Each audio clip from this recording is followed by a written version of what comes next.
Bonjour, je suis Marie-Alice et je compte bien vous emmener. Où cela me diriez-vous? Dans des pays fantastiques, sur des planètes colorées, enchantées et parfois même magiques. Mon intention est de vous raconter des histoires, mais pas à perdre la tête, non, tout au contraire. Mais des histoires pour imaginer, voyager et surtout vous évader. Alors c'est parti, je vous emmène.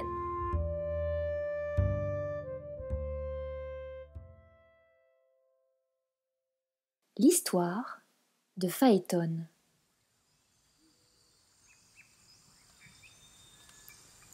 Vous vous demandez d'où vient mon beau collier avec ces étranges petites pierres couleur miel? Vous aurez beau ouvrir des coffres pleins de pierres précieuses, d'or et d'argent, vous n'y trouverez jamais d'aussi belles pierres. Les hommes les nomment ambre. Si vous contemplez une de ces gouttelettes d'ambre, vos yeux croiront y voir le coucher du soleil. Mais en fait, est-ce vraiment une pierre, cette ambre? Et si oui, comment est-il venu au monde? Mais commençons plutôt notre récit par un autre bout. Dans un pays lointain, où les hommes ignorent ce qu'est la neige et où le soleil règne, en maître tout-puissant, vivait un garçon du nom de Phaéton. Il y vivait avec sa mère et ses sœurs. Sa mère l'adorait. Ses sœurs l'entouraient de soins et de tendresse, mais comme il n'avait plus son père, il lui fallait se débrouiller tout seul. Mais quand on apprend quelque chose tout seul, on l'apprend doublement. Est-ce parce que personne n'avait jamais enseigné au garçon comment lancer un disque et monter à cheval, que ses jeux étaient plus tenaces que ceux des autres, et qu'il prenait tellement à cœur tout ce qu'il entreprenait? Bientôt, les autres garçons, se fiant uniquement sur l'expérience paternelle, ne pouvaient plus se mesurer en rien à Phaéton. Aussi, s'étaient-ils mis à envier plus fort leurs compagnons et cherchaient toute occasion de l'humilier. Un jour, Phaéton rentra chez lui tout abattu et resta ainsi jusqu'au soir, sans dire un mot. Alors, au coucher du soleil seulement, il demanda à sa mère: « Et quand je serai grand, maman, j'irai à la chasse moi aussi ?» La mère leva les yeux, jeta un regard étonné sur son fils. « Mais pourquoi pas? Quand tu auras bien appris à manier les armes, tu seras admis parmi les hommes. » « Et qui donc devrait m'apprendre à manier les armes? »« Je n'ai pas de père, maman, » demanda résolument Phaéton. « J'en ai assez d'entendre sans cesse les moqueries de mes compagnons. » Grave et silencieux, la mère contempla longuement le soleil qui se couchait à l'horizon, semblable à une moitié d'orage. « Tu as bien un père, mon cher fils, et nul de tes amis n'en a de pareil. Mais il ne pourra pas t'apprendre à jeter la lance. Il est tellement loin. »« Qui est-ce, maman? Je t'en supplie, dis-le-moi enfin !» s'exclama Phaéton, brûlant d'impatience. « Ton père est Hélios, le dieu soleil. »« Quoi? Hélios? Serait-il mon père, à moi? Celui qui vient de descendre derrière l'horizon dans son char flamboyant? » ?»« Celui-là, mon enfant. Mais si tu ne me crois pas, va le voir. Son palais est bâti au sommet d'une haute montagne, au-delà de l'horizon. Une sente mince comme un fil t'y mènera. Phaéton, n'étant jamais long à se décider, il se mit en route la nuit même. Il n'avait pas imaginé, le pauvre petit, que son pèlerinage ne se terminerait pas de sitôt, que la route serait aussi pénible et remplie d'obstacles. N'empêche qu'un beau jour, une montagne gigantesque se dressa devant lui et elle correspondait à la description de sa mère. Il gravit donc le sentier mince comme un fil, en effet, et sur le faîte de la montagne, il aperçut un immense palais, soutenu par des colonnes de marbre.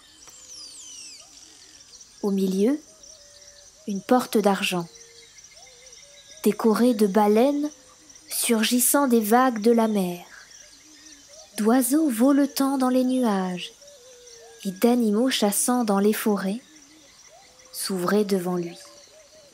Le monde entier était forgé sur les battants de cette porte. Rien d'étonnant que le cœur du gamin se mit à palpiter à l'idée d'apercevoir pour la première fois de sa vie le puissant Dieu. Et si tout cela n'était qu'une chimère, comment Hélios pourrait-il avoir pour fils un garçon aussi ordinaire que lui? Comme dans un rêve, Phaéton parvint en titubant jusqu'à une salle spacieuse d'où jaillissait une lueur rouge.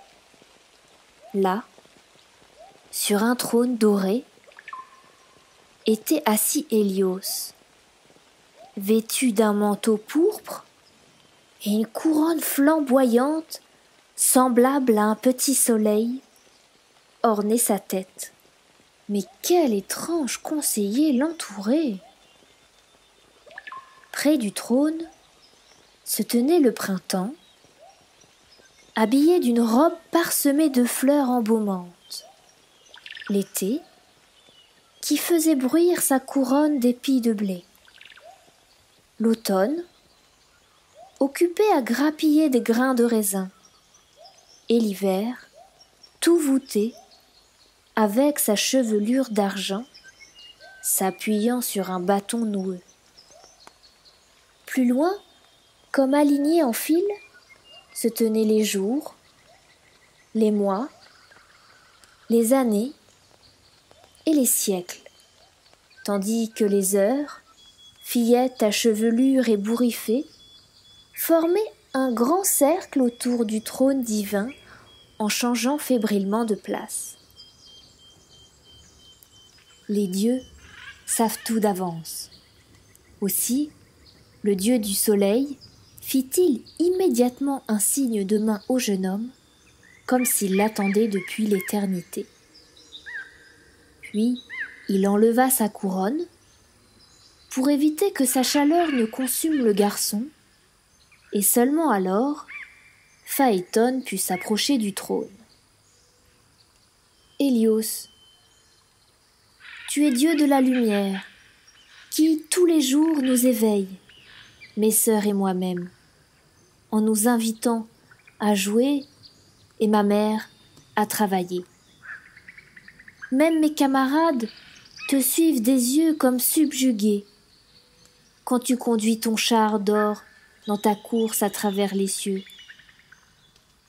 Comment alors pourrais-je, moi, garçon de si humble condition, croire ma mère qui me dit que je suis ton fils?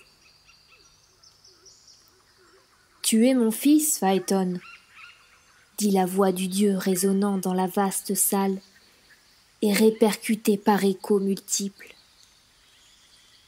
En veux-tu des preuves? Tu les auras, ces preuves.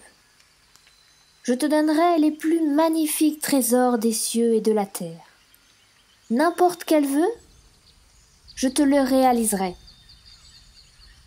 Mais Phaéton n'avait que faire de toutes les richesses du monde. À ses yeux, les petits cailloux qu'il jetait dans les vagues à la mer haute, en bas sur terre, avaient autant de valeur que des pépites d'or.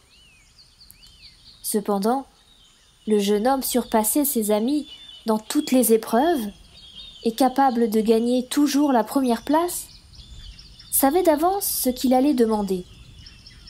Serrant encore plus fort son bâton entre ses doigts, il se campa résolument devant Hélios. Aussitôt que l'étoile du matin se lèvera, aujourd'hui je désire prendre ta place dans le char doré et le conduire une fois, moi-même. Dans la salle, il se fit un profond silence. Même les heures qui gambadaient autour du trône divin stoppèrent leur jeu.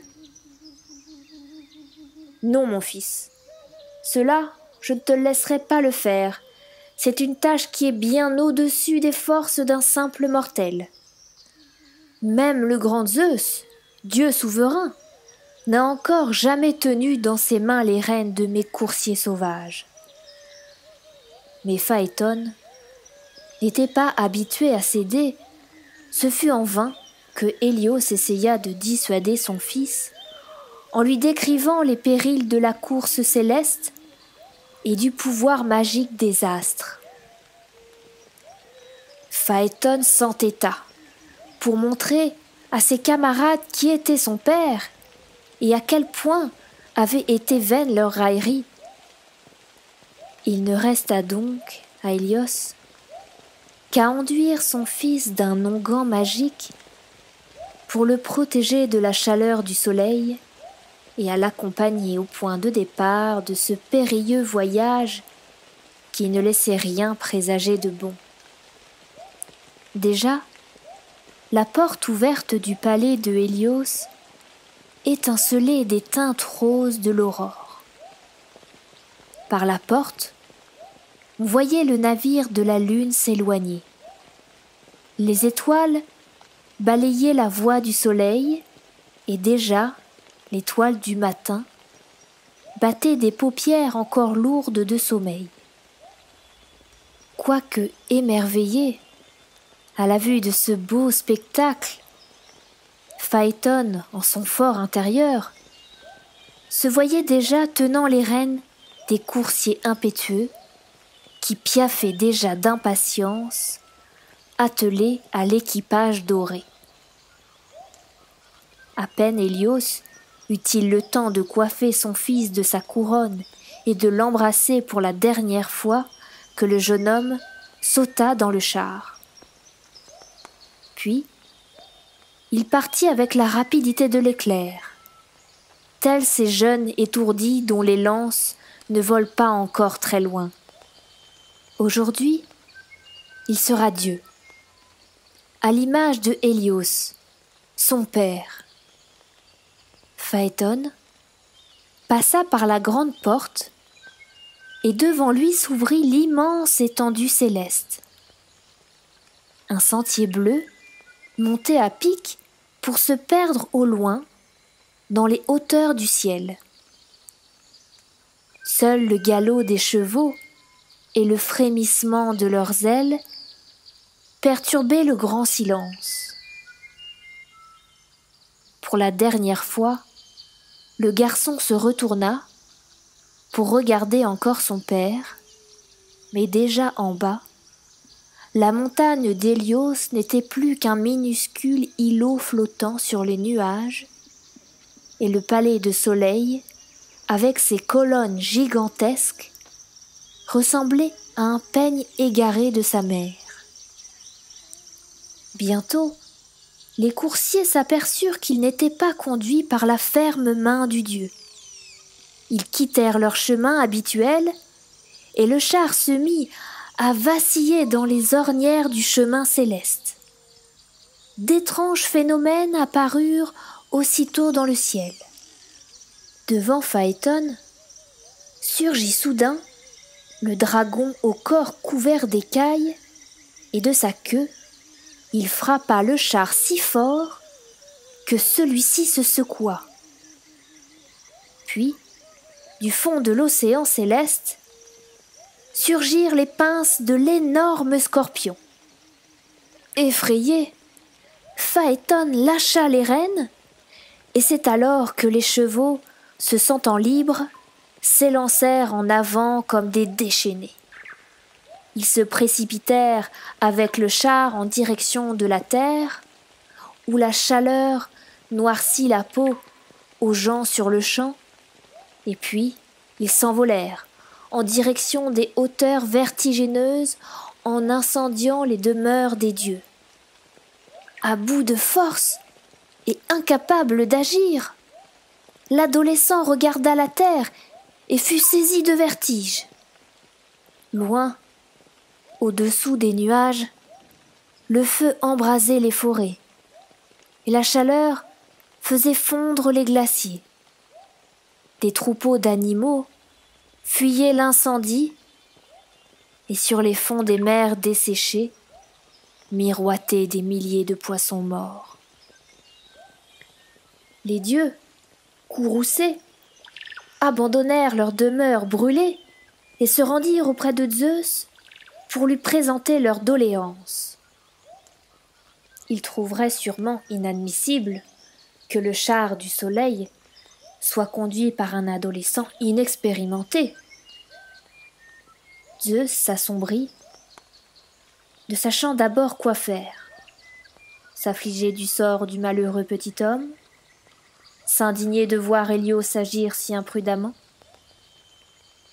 Il est bien difficile de gouverner le cours des astres et par surcroît de maintenir l'ordre entre les dieux et les hommes.